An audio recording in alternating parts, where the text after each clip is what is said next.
بسم الله الرحمن الرحيم.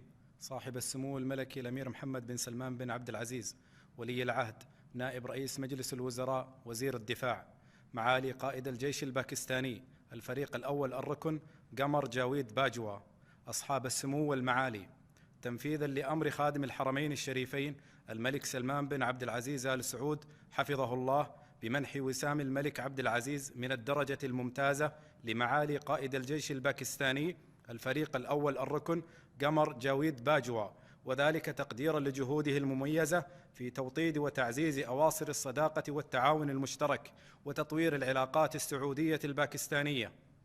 يتفضل صاحب السمو الملكي الأمير محمد بن سلمان بن عبد العزيز ولي العهد نائب رئيس مجلس الوزراء وزير الدفاع بتقليد الفريق الأول الركن قمر جاويد باجوا وسام الملك عبد العزيز من الدرجة الممتازة।